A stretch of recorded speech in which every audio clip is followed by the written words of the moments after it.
तो अब अपन स्टार्ट करते हैं मॉडलिंग करना हीटअप के अंदर, ठीक है ना। और देखते हैं कि कैसे हम लोग पुश ओवर एनालिसिस कर सकते हैं। अब ध्यान रखना, सबसे पहले पुश ओवर एनालिसिस करने से पहले पुश ओवर एनालिसिस सिर्फ एनालिसिस के लिए काम आएगा। It will B not use for the designing purpose. Designing purpose के लिए आपके लीनियर केसेस है, ठीक है। तो मैं क्या करूंगा, एक रेस्पॉन्स स्पेक्ट्रम मेथड से अपना एनालिसिस करूंगा और उसको डिजाइन भी कर दूंगा टू एंश्योर कि मेरे सारे मेंबर पास है, जो मेंबर मैं यूज कर रहा हूँ, ठीक है। वो एक बार एंश्योर हो गया, उसके बाद मैं पुश ओवर एनालिसिस लगाऊं, ठीक है। तो मैं एक रैंडमली कोई बिल्डिंग बना रहा हूँ, ठीक है ना। 4 ग्रिड लाइन ले रहा हूँ एक्स में, 4 वाई में ले रहा हूँ, उनको 4-4 मीटर पे स्पेस रख रहा हूँ मैं। 4 स्टोरी बिल्डिंग बना रहा हूँ, 3-3 मीटर की उनकी स्टोरी हाइट से। ग्रिड ओनली पे सेलेक्ट करूंगा एंड प्रेस ओके। ये चीजें मैं थोड़ी फटाफट करूंगा क्योंकि मैं पिछले लेक्चर्स में ये सारी चीजें बता चुकी हूँ, ठीक है। अगर नहीं, अगर आपको पता है कि रेस्पॉन्स स्पेक्ट्रम कैसे लगाते हैं, तो एक वीडियो है पुराना, तुम लोग देख लेना, प्लेलिस्ट में जाके पढ़ा होगा। फिर भी अभी मैं बता ही रहा हूँ, तो फटाफट मेरे साथ साथ चलो। तो सबसे पहले मैं डिफाइन में जाता हूँ, मटेरियल प्रॉपर्टीज में जाता हूँ, ऐड न्यू मटेरियल करता हूँ और इंडिया सेलेक्ट करके रीजन में मटेरियल में कंक्रीट सेलेक्ट करके M30 कंक्रीट को मैं एक बार डिफाइन कर देता हूँ। मेरा M30 कंक्रीट में यूज करूंगा। सिमिलरली ऐड न्यू मटेरियल में क्लिक करके कंक्रीट की जगह पे रीबार सेलेक्ट करके मैं ग्रेड के अंदर FE 500 वाला अपना स्टील ले लूंगा। Okay then okay and then okay. तो ये मटेरियल डिफाइन कर दिया मैंने। I go to define, then I select section property, frame section में जाऊंगा मैं, ऐड न्यू प्रॉपर्टी पे क्लिक करूंगा और कंक्रीट में रेक्टेंगुलर पे क्लिक करूंगा, ठीक है। अभी एक पॉपअप आएगा, इसके अंदर मैं मेरी बीम ले लेता हूँ, ठीक है। बीम ले लेता हूँ मैं 8x12 की, मतलब 8x12 इंच की। नेक्स्ट मटेरियल में मैं M30 कर देता हूँ। इन बाकी इन ऑप्शंस को कुछ छेड़ना नहीं है। यहाँ पे डेप्थ में आप लोग 12 इंच कर दो, इंच का सिंबल लगा के टैप करना। मांगो mm में रहा है, पर अगर आप 12 इंच लगाओगे तो it will automatically convert that into mm, ठीक है। 12 हो गया, इधर हो जाएगा 8 इंच का सिंबल, टैप दबाना, हो जाएगा। मॉडिफाई शो रिबार में जाना, बीम सेलेक्ट कर देना, लॉन्गिट्यूडनल बार में FE 500 दे देना, कन्फाइनमेंट में भी 500 दे देना और टॉप बार और बॉटम पावर पे जो कवर है बीम के लिए वो 20 mm दे देना, ठीक है। ओके कर देना, ओके। सिमिलरली फिर से ऐड न्यू प्रॉपर्टी करना, रेक्टेंगुलर में जाना और इस बार कॉलम डिफाइन करना, ठीक है। तो मेरा जो कॉलम है लेट्स से वो 12x12 का, ठीक है, 12x12 इंचेस। M30 सेलेक्ट करना, इनको ऑप्शन को छोड़ देना, यहाँ पे आके 12 इंच, डेप्थ में 12 एंड विड्थ में भी 12। मॉडिफाई शो रिबार में जाना, कॉलम सेलेक्ट रखना, लॉन्गिट्यूडनल बार में 500, टाइस के अंदर भी 500, रेक्टेंगुलर बाकी सब सही है, क्लियर कवर 40 का ही रहता है। Okay okay and again okay. तो दोनों फ्रेम डिजाइन हो गई, डिफाइन हो गई।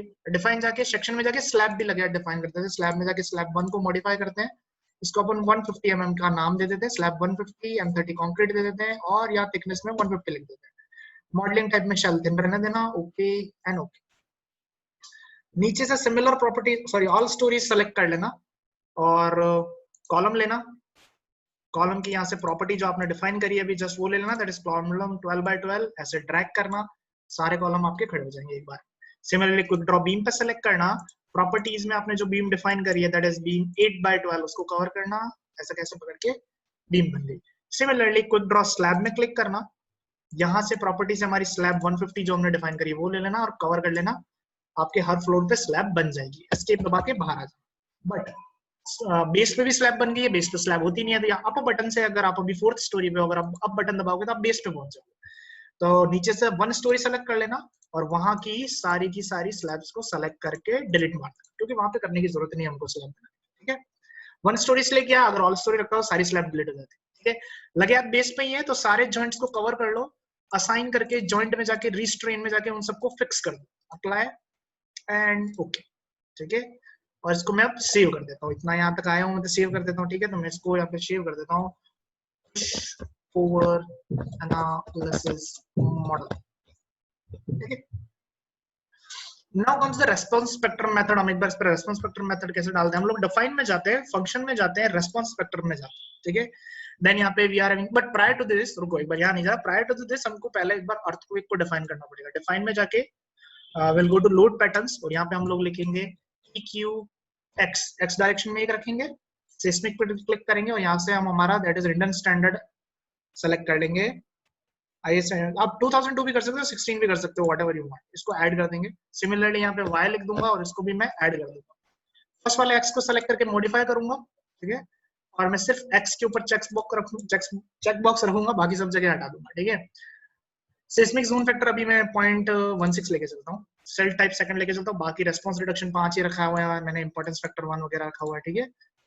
फिर मैं इसको मॉडिफाई कर देता हूँ, इसमें सिर्फ y को मैं चेक बॉक्स पे रखूंगा, ठीक है, 0.16 हो जाएगा, बाकी सब सेम। ओके ओके, ठीक है। तो लोड पैटर्न तो डिफाइन होगा कि अर्थक्वेक आने वाला है, ठीक है।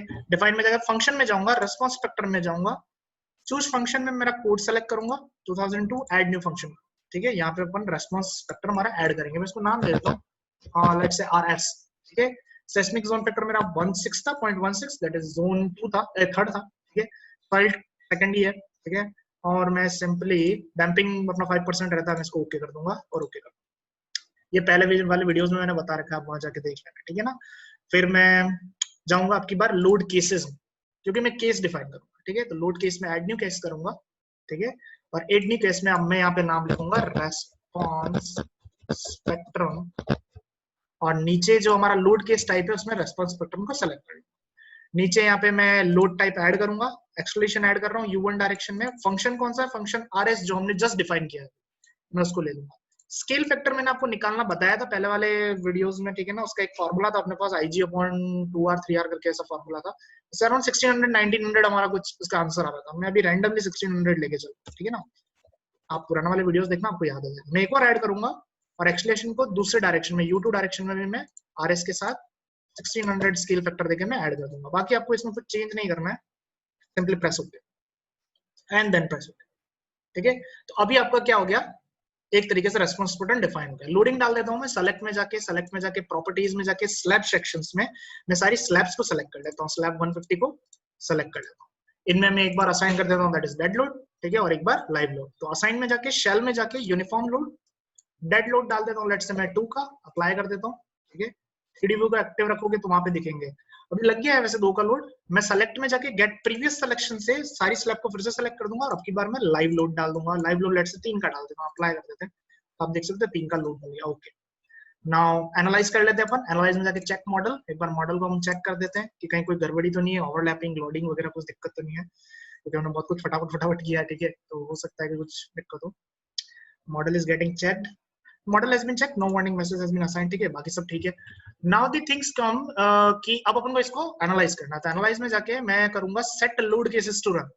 तो मेरे को अभी सारे ही केसेस रन कराना है, that is X Y response spectrum वगैरह सब। तो मैं इसको रन नाउ करवा देता हूँ और फिर डिजाइन भी कर दूंगा। तुम एंश्योर कि मेरा स्ट्रक्चर पास हो रहा है कि नहीं हो रहा। पास होगा तभी आप फिर पुश ओवर एनालिसिस पे जाओ, ठीक है। तो मैं इसको एक बार पूरा का पूरा एनालाइज कर देता हूँ, ठीक है। वेट करता हूँ तब तक एनालाइज होता है।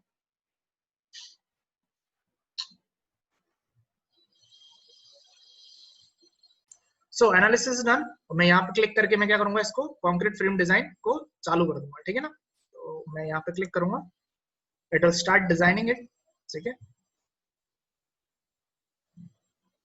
जितनी ज्यादा बड़ी बिल्डिंग होगी उतना ज्यादा टाइम लगेगा, उतना ज्यादा एनालिसिस में टाइम लगेगा, उतना ज्यादा डिजाइनिंग में टाइम लगेगा, ठीक है। तो इट इज डिजाइन। यहीं पे एक छोटी सी बटन है इसके आगे, आप यहाँ क्लिक करके यहाँ पे देखोगे वेरीफाई ऑल मेंबर पास, इस पे क्लिक करोगे, it will be saying all concrete frame pass the design check, मतलब सब पास हो गए। दैट मींस अगर हमारा ये लोड आएगा तो we will be quite off pass. तो मैं स्ट्रक्चर को अनलॉक करता हूँ, ठीक है। तो यहाँ तक हमने क्या किया, हमारा जो डिजाइनिंग पर्पस था जो वो हमने फाइनलाइज कर दिया कि भाई हमारा डिजाइनिंग पर्पस पूरा फाइनल है, हमारी बिल्डिंग फाइनल है। Now we need to do the pushover analysis to check कि कौन से मेंबर पहले फेल होना स्टार्ट होंगे, ठीक है। तो अब मेन कॉन्सेप्ट चालू होता है, that is the pushover analysis definition. उसके लिए आपको सबसे पहले बिल्डिंग का एक मास डिफाइन करना पड़ेगा, क्योंकि तब जो पहली चीज थी जो मैंने आपको बताई थी वो ये था कि पुश ओवर एनालिसिस क्या था, आपका जो बिल्डिंग का डेड लोड था उसके साथ साथ में क्या करता था, आपका लेटरल लोड को लेता था और एक इंक्रीमेंट पैटर्न के अंदर उस चीज को बढ़ाता था। तो for that we will go to define, then we will go to this thing that is mass source. मैं मास सोर्स पे क्लिक करूंगा कि पूरी बिल्डिंग का मास कितना है और कहां से लग रहा है, कैसे लग रहा है, ठीक है। तो ये मास सोर्स पहले से एक चीज डिफाइन है, यहाँ पे मैं इसको मॉडिफाई शो करूंगा। यहाँ पे ईटैप अपन को 3 तरीके से मास सोर्स डिफाइन करने के लिए बताता है, that is element self mass, additional mass या specified load pattern. Element self mass मतलब पूरी बिल्डिंग का खुद का मास, एडिशनल मास अगर कोई एक्स्ट्रा आ रहा है तो, स्पेसिफाइड मतलब आप स्पेसिफाई कर रहे हो कि कैसे आपको स्पेसिफाई करना है। हम लोग जनरली तीसरे ऑप्शन को चेक करेंगे, बाकी 2 को अनचेक कर देंगे, ठीक है। जैसे मैं तीसरे ऑप्शन को चेक करूंगा, मेरे पास यहाँ पे पैटर्न्स आ जाएंगे। तो हमेशा ध्यान रखना ये कोडल प्रोविजंस होते हैं कि डेड को हमको पूरा 100% लेना पड़ता है, तो मैं मल्टीप्लायर में 1 रखूंगा और इसको ऐड करूंगा। और लाइव लोड्स को हम 0.25% सॉरी 25% लेते हैं। कब? जब आपके जो शेल लोड्स हैं अगर वो 4 किलोन्यूटन पर मीटर स्क्वायर से बढ़ नहीं रहे हो, तो अगर बढ़ रहे हैं तो आपको 50% देना पड़ेगा। अपना नहीं बढ़ रहा है तो मैंने मल्टीप्लायर में 0.25 रखा है, दैट इज 25% ही हम लेंगे, उसको मैं ऐड कर दूंगा। नीचे ये जैसा ऑप्शन मैंने रखे वैसे ही रखना, ठीक है। इंक्लूड वर्टिकल मास को अनचेक रखना, वो पहले इसमें कंसीडर हो जाएगा। मैं इसको सिंपली ओके कर दूंगा और ओके कर दूंगा। ये मास सोर्स हमारा काम आएगा जब पुश ओवर एनालिसिस को डिफाइन करें, ठीक है। So the mass source is defined, okay. Now comes the defining of PAX and PAY, okay. तो अभी तक हम लोगों ने क्या कर दिया, फाइनलाइज कर दिया स्ट्रक्चर को पूरा का पूरा। डिफाइन में जाके लोड केसेस में ये नहीं किया हमने अभी तक, तो सेकंड पार्ट है वो हमको करना बाकी, थर्ड एंड ऑल्सो सारी चीजें बाकी लगभग। ना आई गो टू ईटैब अगेन, ठीक है। मैं ईटैब खोल देता हूँ, पूरी स्क्रीन ही शेयर कर रहा हूँ मैं आपके साथ। ना अब हमको डिफाइन में जाना है, ध्यान रखना। फिर जाएंगे हम लोग लोड केसेस, ठीक है। और ध्यान रखना यहाँ पे जो डेड है उसको अपन लीनियर स्टैटिक रखना, मतलब it will be linear and it will be static, but we need to modify it. हम इसको मॉडिफाई करेंगे और लीनियर को ना रख के हम नॉन लीनियर स्टैटिक कर देंगे। ये एक तरीके से मैंने बताया था कि ये स्टार्ट पॉइंट होगा पुश ओवर एनालिसिस के लिए। डेड लोड नॉन लीनियर के बेसिस पे आएगा, then the pushover analysis will start. इसके अलावा आपको यहाँ पे कुछ चेंज नहीं करना है, simply press okay and then again press okay, ठीक है। और क्या कह रहा है, go to load case, change the load case कर दिया, उसके बाद हमारा यहाँ से मेथड स्टार्ट हो जाएगा। नाउ हमको PAX और PAY भी डिफाइन करना है as a non linear static cases, ठीक है। तो मैं सिंपल ईटैब में जाऊंगा, डिफाइन में जाऊंगा and I will go to load cases और मैं क्लिक करूंगा ऐड न्यू केस पर, ठीक है। अब यहाँ मैं एक ऐड न्यू केस डालता हूँ, लेट्स से PA-X, मतलब push over analysis in the X direction. Load case type के अंदर आप लोग नॉन लीनियर स्टैटिक कर दो, क्योंकि मैंने आपको बताया push over analysis is a non linear static analysis. Mass source के अंदर हमने जो मास सोर्स डिफाइन किया हम उसको डिफाइन कर देते हैं, दैट इज MSSRC जो हमारा था वो। कंटिन्यू फ्रॉम द जो इनिशियल कंडीशन है उसमें continue from the state at the end of non linear case, कौन से केस के एंड के बाद आपको स्टार्ट करना है, ठीक है। तो मोनोटोनिक वे में चलना है, तो जैसे ही हमारा डेड खत्म होगा उसके बाद हमारा पुश ओवर एनालिसिस स्टार्ट हो जाएगा। तो यहाँ पे आपको डेड सेलेक्ट करना है। ध्यान रखना यहाँ पे डेड तभी आएगा जब आपने डेड को यहाँ पे पीछे की तरफ नॉन लीनियर स्टैटिक करा होगा तो, ठीक है। Now I click on add, यहाँ पे मैं लोड पैटर्न एक्सलेशन रख देता हूँ, ठीक है। एक्सलेशन में UX डायरेक्शन में और स्केल फैक्टर 1 ही रहेगा, ठीक है। लोड एप्लीकेशन में मॉडिफाई करेंगे और यहाँ पे अपन क्या करने वाले हैं, डिस्प्लेसमेंट कंट्रोल रखने वाले हैं। जैसा कि मैंने तुम्हें इसमें कहा था, यहाँ पे तो मैंने लिखा नहीं था पर मैंने तुमको कहा था कि हम लोग क्या करते हैं किसी एक लिमिट के लिए क्या करेंगे, बिल्डिंग को पुश करेंगे। तो हम लेट्स से जो हाईएस्ट पॉइंट है स्टोरी का, जो हाईएस्ट नोड है कोई भी एक, जैसे लेबल नंबर 1 का नोड ले लेते हैं, यहाँ का होगा, उसको हम 300 mm तक पुश करेंगे, ठीक है ना। मॉनिटर्ड डिस्प्लेसमेंट हम 300 mm तक उसको पुश करेंगे। डिग्री ऑफ फ्रीडम मतलब हम स्टोरी 4 का जो 1 नंबर का जॉइंट है उसको पुश करेंगे 1 डायरेक्शन, ठीक है। I'll simply press OK. Then नीचे एक रिजल्ट सेव्ड, इसको भी मॉडिफाई करते हैं। इसमें आप मल्टीपल स्टेट्स रखना, मल्टीपल स्टेट मतलब इसमें क्या करेगा, ये स्टेप में इटरेशंस करेगा, तो मिनिमम 10 इटरेशन करेगा, मैक्सिमम 100 करेगा। I'll simply press OK and then again I'll press OK, ठीक है। यहाँ पे मैंने चेंज करके एक्सलेशन की जगह लोड कर दिया, ठीक है। I'll simply press OK। अब ऐसा ही PAY में लगाना है, तो मैं इसको कॉपी कर देता हूँ, एड कॉपी ऑफ केस कर देता हूँ, PAY नाम दे देता हूँ इसको। बाकी सारी चीजें सेम है, यहाँ एक्सलेशन आएगा और इस बार UY डायरेक्शन में आएगा, ठीक है ना। एंड देन लॉर्ड एप्लीकेशन में मॉडिफाई करूंगा, डिस्प्लेसमेंट कंट्रोल सब सेम है, everything will remain same. Result save में भी एवरीथिंग रिमेन सेम। ये यहाँ पे ध्यान रखना एक्सलेशन UY 1 में ही रखना, ओके कर देना। मैं similarly press okay and then press okay, ठीक है। तभी तो X और Y में ये होगा। So now we have defined what the PAX and PAY, ठीक है। तो PAX एंड PAY को हमने डिफाइन कर दिया मास सोर्स की हेल्प से और हमारे उसके। Now comes the first step, that is assign hinge property to beam, column and walls, ठीक है। अगर वॉल है तो हमारे केस में वॉल नहीं, हमारे केस में सिर्फ बीम और कॉलम ही है। तो कैसे करना, सेलेक्ट में जाना, सेलेक्ट करना, देन प्रॉपर्टी में जाना, प्रॉपर्टी में जाके नहीं तो ऑब्जेक्ट टाइप में चले जाओ और बीम्स को सेलेक्ट करना। मैं 3D व्यू को इधर पीछे एक्टिव रखता हूँ, बीम पे क्लिक करके सेलेक्ट कर देता हूँ, मेरी सारी बीम सेलेक्ट हो जाएगी। आप जाना असाइन में, देन गो टू फ्रेम, क्योंकि हमने फ्रेम सेलेक्ट करी है और फ्रेम में ऑप्शन आ रहा होगा हिंज। जिन लोगों के पास ईटैब्स का पुराना वर्जन होंगे, दैट इज 16 या ऐसा कुछ होगा, तो पहले टाइम पे ये हिंजेस जो होता है ना, ये एक्टिवेट नहीं होता है यहाँ पे। तो आपको कुछ नहीं करना है, ये जब सारी बीम सेलेक्ट कर रखी है तो मिडल माउस बटन दबा के इसको थोड़ा सा ऐसे इधर इधर इसको घुमाना, आपका वो ऑप्शन एक्टिव हो जाएगा। वो उसमें एक बग है यू कैन से, पर ईटैब 18 के अंदर ऐसा नहीं है, इसमें सीधा आ जाता है। सारी बीम सेलेक्ट करना है, असाइन में जाना है, फ्रेम में जाना है, and then we are having hinges. अब मैंने आपको बताया था हिंजेस अपन क्या करेंगे 10% डिस्टेंस पे करेंगे। अगर ये बीम है तो इधर से 10% डिस्टेंस पे एक हिंज और पीछे से 10% पे। तो पीछे से वाले को हम लोग बोलेंगे दैट इज 0.9 पे और आगे से वाले को सिंपल 0.1 पे, क्योंकि स्टार्ट हम हमेशा एक जगह से करेंगे। और ये दोनों के लिए होगा, पी एक्स के लिए भी होगा, पी ए वाई के लिए भी होगा। तो मैं यहाँ पे लिखूंगा 0.1 और ऐड पे क्लिक करो। ठीक है, ऐड में हमारे पास ऐड में अब मेरे पास एक बॉक्स आता है। ठीक है, इसमें ध्यान रखना हम टेबल सेलेक्ट करते हैं अमेरिकन स्टैंडर्ड की 4130। ठीक है, उसी के अंदर हमारे इंडियन स्टैंडर्ड में नहीं है। देन सेलेक्ट हिंज टेबल के अंदर मैं कंक्रीट बीम सेलेक्ट करूंगा। डिग्री ऑफ फ्रीडम में मेरा M3 रहेगा जो कि मेन मूवमेंट होता है। ठीक है, और केस कॉम्बो के अंदर मैं PAX करूँ। ठीक है, and I simply press okay. तो PAX के अंदर मैंने 0.1 डिफाइन कर दिया। सिमिलरली PX के अंदर मैं 0.9 भी डिफाइन कर दूंगा। ऐड करके सिंपल यहाँ पे मैं PX को ही रहने दूंगा और मैं ओके कर दूंगा। ठीक है, तो PX के अंदर दोनों चीजें डिफाइंड हो गई। सिमिलरली 0.1 करके फिर मैं ऐड करूंगा। बाकी सारी चीजें मैं पहले जैसे रखने की कोशिश करूंगा। एक सेकंड, मेरी टेबल थोड़ी ऊपर चलेगी या ठीक है, इसमें मैं PAY कर दूंगा और मैं सिंपली ओके कर दूंगा। सिमिलरली 0.9 करके ऐड कर दूंगा और इस बार मैं PAY रहने दूंगा और इसको ओके कर दूंगा।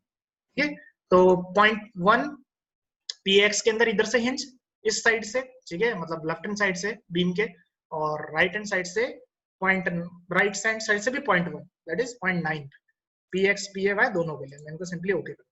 ठीक है, जैसे मैं ओके करूंगा मेरे यहाँ पे 3D मेरा थोड़ा कुछ अलग तरीके से चीजें को शो करेगा। आप देख सकते हैं यहाँ पे हिंज बनते हैं। जैसे अगर इस बीम को देखें, इस बीम पे अराउंड 0.1 पे 0.1 दैट इज 10% डिस्टेंस पे इधर से हिंज और 10% डिस्टेंस से इधर है। तो अभी सिर्फ बीम्स पे लगा है, हमें कॉलम्स पे भी लगाना। तो सेलेक्ट में जाके, सेलेक्ट करके ऑब्जेक्ट टाइप में जाके हम सारे कॉलम्स को सेलेक्ट कर देंगे। ठीक है, सिमिलरली कॉलम में भी असाइन में जाके, फ्रेम में जाके हिंज पे क्रिएट करेंगे और वही काम फिर से करेंगे 0.1 ऐड। ठीक है, बस इस बार ध्यान रखना, इस बार ध्यान रखना कि यहाँ पे हम लोग कॉलम सेलेक्ट करेंगे दैट इज कंक्रीट कॉलम। ठीक है, और इसमें PM2 M3 will be our degree of freedom that is axial force moment दोनों डायरेक्शन। ठीक है, वो हमारे कॉलम के लिए मेजर होता है। केसेस कॉम्बो में PX ले लेता हूँ, PX के लिए को मैं ओके कर देता हूँ। ठीक है, PX के लिए 0.1 हो गया। सिमिलरली PX के लिए मैं 0.9 पे भी कर देता हूँ। सारी चीजें खुद ब खुद वही रहेगी पहले वाली, आपको बार बार सेट करने की जरूरत नहीं है। तो PX हो गया ओके। सिमिलरली 0.1 ऐड करेंगे आपकी बार PAY में एंड ओके। सिमिलरली 0.9 करके ऐड करेंगे PAY में ओके। ठीक है, PAX और PAX में 0.1 0.9, PAY में 0.1 and 9, इसको मैं ओके करूंगा तो फिर से मेरा 3D चेंज होगा। आप देख सकते हैं कॉलम्स के अंदर भी अब वैसा ही आ गया, दैट इज इधर से एक हिंज है और एक इधर से हिंज है। ठीक है, सो हमने हिंज प्रॉपर्टीज डिफाइन कर दी है कि यहाँ पे हिंजेस है और कैसे कैसे फेलियर होगा हमको ये बताया। अब क्या पार्ट आता है, अब हमारा आता है हिंज ओवरराइड्स असाइन करना। हिंज ओवरराइड में कुछ नहीं करना है, आप लोग सिमिलरली सेलेक्ट करना, सेलेक्ट में जाना, ऑब्जेक्ट टाइप में जाना और सारे बीम और कॉलम को सेलेक्ट कर लेना एक बार। ठीक है, सारे बीम कॉलम सेलेक्ट है। मैं एक बार इसको अनडिफॉर्म कर देता हूँ ताकि सारी चीजें चली जाए। बीम कॉलम डिफाइन सारे सेलेक्ट है। असाइन में जाऊंगा, फ्रेम में जाऊंगा, then I go to hinge overrides. Hinge override में आपको कुछ नहीं करना है, यहाँ पे है that is auto subdivide, मतलब कि the relative length of frame जहां पे हिंज है वहां पे वो क्या करेगा, फ्रेम को सब डिवाइड कर देगा एनालिसिस के टाइम पे, ताकि हमको एनालिसिस और अच्छे से मिले ना, डिस्क्रीट हो जाएगी चीजें एक तरीके से तुम कह सकते हो। तो हमारा यहाँ पे रहेगा 0.1 दैट इज क्योंकि हमारा रिलेटिव डिस्टेंस 0.1 है इसलिए। ठीक है, बाकी कुछ चेंज नहीं करना, मैं इसको सिंपली ओके कर दूं। ठीक है, it will look like this. अब क्या बचा है, अब सिंपल रन एनालिसिस करो with just that load PX and PL। ठीक है, मैं एनालिसिस में जाऊंगा और मैं मॉडल चेक कर लेता हूँ मेरा सारी चीजों के लिए। ठीक है, कहीं कुछ गलती तो नहीं, हमने जो भी चीजें डाली हैं उसमें कहीं कुछ दिक्कत तो नहीं आ रही। ठीक है, मॉडल हैज बीन चेक, कोई दिक्कत नहीं है। एनालाइज में जाके now I am having load cases to run. अब ध्यान रखना इसमें मेरे को सिर्फ डैडी और PAX एंड PAY को रन कराऊंगा, बाकी मेरे को किसी की जरूरत। ठीक है, तो मैं मॉडल के ऊपर क्लिक करूंगा, run do not run. Daddy को रखना है क्योंकि ये नॉन लीनियर स्टैटिक है। लाइव को नहीं करूंगा, EQX को नहीं रखूंगा, EQY को नहीं रखूंगा, रेस्पॉन्स स्पेक्ट्रम को नहीं रखूंगा, सिर्फ PAX PAY एंड डेड को रखूंगा। क्योंकि PXY क्या होगा, उसको पुश करेगा किस पे, 300 mm पे पुश करेगा। ठीक है, और धीरे धीरे स्टेप में पुश करेगा। वो स्टेप में कुछ इस तरीके से पुश करेगा कि वो एज अ बेस शेयर जैसा लगेगा। ठीक है, और डेड लोड तो अपना आ ही रहा है, तो उसके बेसिस पे ये देखोगा कि कौन से हिंजेस पहले बनते हैं और कौन कौन सी चीजें फेल होती है। ओके, तो सिर्फ डेड PX एंड PAY को करेंगे। मैं यहाँ पे अभी ओके कर दूंगा, ओके क्यों कर रहा हूँ बताता हूँ। एनालाइज में जाके यहाँ पे एक ऑप्शन होता है एडवांस सेव फायर ऑप्शन। ये सॉल्वर के तरीके होते हैं, इसके पास सॉल्व करने के, इटरेशन करने के अलग अलग मेथड्स हैं। तो इसमें स्टैंडर्ड सॉल्वर होता है, एडवांस सॉल्वर होता है, मल्टी थ्रेडेड सॉल्वर होता है। मल्टी थ्रेडेड सॉल्वर क्या है, बेस्ट सॉल्यूशन स्पीड के लिए, इसमें थोड़ी स्पीड अच्छी रहती है। ध्यान रखना ये एनालिसिस आज तक जो भी अपन ने एनालिसिस किया उसमें सबसे लॉन्ग होगा, मतलब टाइम बहुत लेने वाला, ठीक है। तो मैं मल्टी थ्रेडेड पे क्लिक करूंगा, टाइम इसमें फिर भी लगना ही है, ठीक है। और यहाँ पे एनालिसिस प्रोसेस है, इसको आप ऑटो रखना, ठीक है। मैं इसको सिंपली ओके और मैं इसको सेव कर देता हूँ। अब मैं इसको एनालाइज करना स्टार्ट करूंगा और एनालाइज होने में टाइम लगे, ठीक है ना गाइस। तो आपको सिंपल एनालाइज में जाके रन एनालिसिस पे क्लिक करना, ठीक है। सो एनालिसिस हो गया हमारा, ठीक है। जितनी ज्यादा बड़ी बिल्डिंग होगी, जितने ज्यादा हिंजेस होंगे, जितने कॉलम होंगे, जितना ज्यादा डिजाइन कॉम्प्लेक्स होगा, उतना ज्यादा एनालिसिस में टाइम लगेगा, ठीक है। मेरे अप्रोक्सीमेटली इसमें 20 मिनट तो लगे, ठीक है। तो अभी अपन क्या करेंगे, यहाँ अनडिफॉर्म शेप पे क्लिक करेंगे और मैं PX के लिए अप्लाई कर दूंगा और ओके कर दूंगा, तो मेरे को सामने मेरा स्ट्रक्चर दिखेगा ना। यहाँ पे हमारे पास नीचे राइट हैंड साइड में एक स्टार्ट एनिमेशन और ये दो आगे पीछे वाली बटन है। इससे क्या होता है, ये स्टेप्स आगे बढ़ेंगे, दैट इज 0/35 जो लिखा है ना, these are the step, 1 step, 2nd step, ऐसे ऐसे पुश कर रहे हैं हम हमारे स्ट्रक्चर को। तो कौन से स्टेप पे कैसे कैसे हिंजेस बनने लगेंगे वो हमें पता लगेगा, ठीक है। तो मैं आगे पे बटन पे क्लिक करता हूँ, तो फर्स्ट स्टेप में कुछ थोड़ा ऐसा मुड़ा, पर अभी तक कोई हिंज दिखा नहीं है, हिंज दिखेगा सेकंड पे। जैसे ही मैंने क्लिक किया आगे वाले बटन पे, आप यहाँ देख सकते हो सेकंड स्टेप है, यहाँ पे पीछे और इधर पीछे की तरफ हमारे पास क्या है, 2 हिंजेस बन गए, ठीक है। सर आपकी स्लैब कहाँ गई, मैंने स्लैब यहाँ से सेट डिस्प्ले ऑप्शन में जाके मैंने फ्लोर्स को क्या कर रखा है, हटा रखा है, ठीक है, ताकि मेरे को देखने में थोड़ी आसानी हो। फ्लोर है वहां पे, मैंने उसका डिस्प्ले हटा रखा है, it is not getting visual, ठीक है। तो दूसरी स्टेप में हमारे यहाँ 2 हिंजेस बन गए, पर ये ग्रीन रीजन में, green region in the sense BC portion के अंदर। BC पोर्शन में आपको शेयर करता हूँ, अपन ने कल ग्राफ देखा था, B और C पोर्शन ये रहा, इसके अंदर ही हमारे हिंजेस, इसके अंदर है तब तक ठीक है, C से आगे नहीं जाना चाहिए, ठीक है ना। तो अब सेकंड स्टेप पे चलते हैं अपन, सेकंड पे देते, थर्ड पे आए तो देखो और हिंजेस बने, फोर्थ पे आए तो थोड़े और ज्यादा हिंजेस बने, देन फिफ्थ, ऐसे ऐसे आप सारे स्टेप्स के लिए देख सकते हो, ठीक है। 9 10, हम वेट कर रहे हैं कि कब वो इस ब्लू टाइप के रीजन में आ जाए या C को क्रॉस कर जाए, ठीक है। 11 में भी नहीं है, 12 में, 13 में भी नहीं है। मैं नीचे यहाँ पे जो बटन है उन्हीं से आगे जा रहा हूँ, ठीक है ना। आप सीधा भी जाना चाहते हो तो आप जा सकते हो, ठीक है ना। जैसे कि कहाँ गया हमारा डिफॉर्म शेप, ये डिफॉर्म शेप पे क्लिक करना, PX, और यहाँ पे सीधा स्टेप नंबर भी आप लिख सकते हो। जैसे लेट से मैं सीधा यहाँ पे 22 लिख देता हूँ, ठीक है। तो मैं 22 पे क्लिक करूंगा तो 22 पे भी कोई ब्लू कलर का मुझे कोई अभी तक दिख नहीं रहा है, ठीक है। तो मैं यहाँ से ही जाऊंगा नेक्स्ट। अब देखो जैसे ही मैं 23rd, 22 पे तो सब ग्रीन थे, जैसे 23rd स्टेप पे आया, आई कैन सी यहाँ पे जो बीच वाला मेरा जो कॉलम है, वहां पे मेरा पहला हिंज बना, और वो सीधा का सीधा कहाँ जा रहा है, पहला हिंज तो नहीं बना है, नेक्स्ट हिंज है, पर ये हिंज बनते ही कहाँ है, कोलैप्स लेवल में जा रहा है, ठीक है। तो दैट मीन्स यहाँ के जो कॉलम्स होंगे उनको थोड़ा प्रॉब्लमेटिक रहेगा, अगर हमारा अर्थक्वेक आता है हमको इनको थोड़ा हायर डिग्री पे क्या करना पड़ेगा, डिजाइन करना पड़ेगा। सिमिलरली अगर मैं और आगे दबाता हूँ तो एक हिंज और बन गया उसके जस्ट आगे, ठीक है। सिमिलरली मैं और आगे और मूव करूंगा, 25, 26, 27, 28, अभी कोई हिंजेस बने नहीं है, ठीक है। 29, 30, 31, 32, वो हिंजेस ही बने हुए हैं बस, उसके अलावा अभी नहीं बन रहे, ठीक है ना। 35 लास्ट। तो PX के अंदर अगर हमने देखा है तो हमारे पास मेनली 2 हिंजेस यहाँ पे बन रहे हैं, ठीक है। Now it will depend on the geometry, कि आपका ज्योमेट्री कैसा, बहुत सारी अलग अलग चीजों पे डिपेंड है। अब जैसे मैं नेक्स्ट बटन दबाऊंगा ना, तो अभी अपन PX में देख रहे थे, अब PAY के अंदर आ जाएगा। तो मैं जैसे क्लिक करूंगा, PAY में 10 स्टेप के अंदर हो रहा है, उसमें भी मैं नेक्स्ट करूंगा, तो पहले स्टेप में पीछे 2 ग्रीन हिंजेस बन रहे हैं, उसके बाद सेकंड में बहुत सारे बन गए, थर्ड में भी हमारे पास बन रहे हैं, ठीक है। फोर्थ स्टेप में यहाँ पे हमारे पास नीचे की तरफ 2 हिंजेस बन गए, दैट मीन्स ये वाले जो हमारे नीचे के कॉलम्स हैं वो PAX के अंदर भी पहले हिंजेस क्रिएट हो रहे थे कोलैप्स लेवल में, और अभी PAY में भी हो रहा है। That means these columns require attention, इनको अपन को थोड़ा अटेंशन देंगे, ठीक है। और फिर आगे करेंगे तो उसके पास पड़ोसी कॉलम भी हो रहे हैं, ठीक है। 6th करने, 7th, 8th में और देखो उनके आसपास के और 1-2 कॉलम्स हमारे पास क्या हो रहे हैं, ब्लू जोन में जा रहे हैं, ठीक है ना। फिर 9th हो गया एंड देन 10th। फेलियर कोई नहीं हो रहा है, कहने का मतलब अगर हमारी बिल्डिंग 300 mm तक भी पुश हो जाएगी तो भी फेल तो नहीं होगा structure, but this things need attention. अगर कोई लाल आ जाता है लेट्स से, ठीक है, अगर इनमें से कोई रेड आ जाता है, that means they are going to fail, तो उनको और ज्यादा अटेंशन देंगे। तो हमारे केस में हम लोगों ने देख लिया कि जो नीचे के ये जो 2 कॉलम्स है, एक तो ये हो गया, एक यहाँ वाला हो गया, ठीक है, और एक यहाँ का ये कॉलम हो गया, ये जो हिंज है ना वो वाला। तो हम देख सकते हैं कि इनको हमको क्या करना पड़ेगा, ज्यादा ध्यान देना पड़ेगा। और क्या चीजें हैं, डिस्प्ले में जाके हमारे पास आता है स्टैटिक पुश ओवर कर, सॉरी कुछ गलत क्लिक हो गया, इसको क्रॉस कर देता हूँ, डिस्प्ले में जाके static push over curve, static push over curve में आप यहाँ पे प्लॉट टाइप में अपना अमेरिकन स्टैंडर्ड का टेबल ले लेना।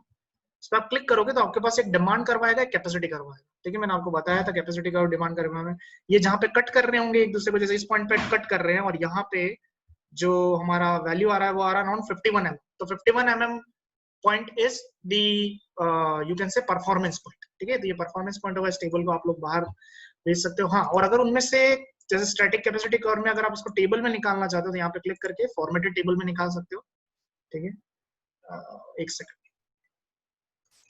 यहाँ ना रख के इसको हम लोग कहाँ गया, इसमें हमारा अमेरिकन स्टैंडर्ड चूज करेंगे और now will go to formatted table. तो फॉर्मेटेड टेबल में आ जाएगा कि जैसे जैसे बेस शेयर बढ़ेगा आपका डिस्प्लेसमेंट आपको कितना मिलेगा अपर स्टोरी।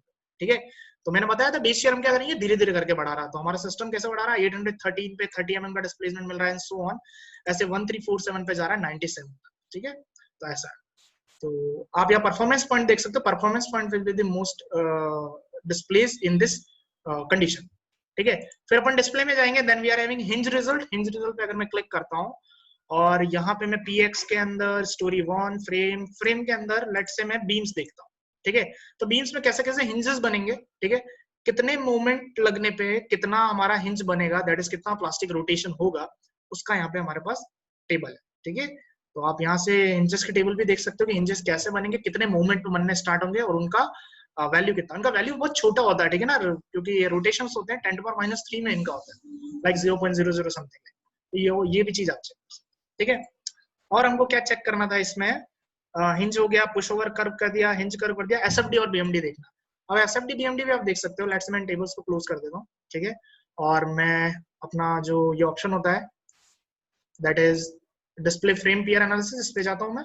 ठीक है, और यहाँ पे मैं पीएक्स पे क्लिक करता हूँ, अप्लाई करता हूँ। ठीक है, तो ये मेरे पास मूवमेंट्स होंगे। अब मैं जैसे जैसे नेक्स्ट करूंगा मेरे मूवमेंट्स कम होते जाएंगे। मूवमेंट्स कम क्यों होते जाएंगे, क्योंकि हिंजेस बनना चालू हो जाते हैं। ठीक है, इसलिए जैसे जैसे मैं नेक्स्ट करूंगा मूवमेंट थोड़े थोड़े कम हो गए, और कॉलम्स पे बढ़ रहे हैं उस चेहरे, बाकी हमारी बीम्स पे सब रिड्यूस हो। ठीक है, तो ऐसे आप एसएफडी बीएमडी भी देख सकते हो। किसी एक परफेक्टली किसी एक मेंबर का देखना है तो उस मेंबर पे, जैसे हमारे नीचे के कॉलम ज्यादा डिस्टर्ब हो रहे थे तो हम उस कॉलम के ऊपर राइट क्लिक करेंगे तो कॉलम का पॉपअप आ जाएगा। ठीक है, कॉलम जो C7 है वहां पे आप उसको पीएक्स के अंदर देख सकते हो। ठीक है, जो भी स्टेप नंबर में देखना आप उस स्टेप नंबर में देख सकते हो। जैसे आपको लग रहा है कि 25वें स्टेप नंबर पे फेल करने चालू हो गया था हिंजेस बनना, तो 25वें पे आप जाके देख सकते हो वहां पे कितना मोमेंट आने लग गया था। ठीक है ना, तो यहाँ पे 25 लिखोगे, यहाँ से आप moment major V2 and 3 select करोगे तो आपको यहाँ पे नीचे दिख जाएगा आपका क्या क्या axial forces, shear forces end moment है। तो उस हिसाब से आपको डिजाइनिंग करने में आसान है। ठीक है ना, तो ये था अपना पुश ओवर एनालिसिस। बिल्डिंग जो बन चुकी होती है उनको अगर अपन को सेस्मिक के लिए डिजाइन करना है या उसको रेट्रोफिट करना है, उस चीज को देखने के लिए, या कोई बिल्डिंग ऐसी है जो कि सेस्मिक के लिए डिजाइन नहीं हुई है और हम डिजाइन करना चाहते हैं, हम देखना चाहते हैं उसमें कौन से मेंबर वीक हैं, उसके लिए हम लोग पुश ओवर एनालिसिस करते हैं। ठीक है, तो हमने एक बिल्डिंग बनी हुई थी, डिजाइन होके पड़ी हुई थी रेस्पॉन्स स्पेक्ट्रम से, हमने उसको एनालिसिस करके देखा, उसको 300 mm तक डिस्प्लेस किया और देखा कि प्लास्टिक हिंजेस कैसे बनेंगे। तो हमने ये पाया कि जो नीचे के 2-3 कॉलम है वो पहले हमारे हिंजेस बना रहे हैं कोलैप्स लेवल के अंदर, तो हमको उनको थोड़ा मोटा कर लो, या तो उनमें मटेरियल अच्छा डाल दो, स्टील थोड़ा ज्यादा डाल दो, उनको डक्टाइल बना दो, या उनकी साइज बड़ी कर दो, something like this, so that it will be quite good for the upcoming seismic forces. है ना, खुद करना, ट्राई करना, और एनालिसिस होने में टाइम लगेगा, मैं फिर से कह रहा हूँ। ठीक है ना, 20 मिनट लगते हैं उसमें, तो बताना अगर कोई प्रॉब्लम आए मुझे तो।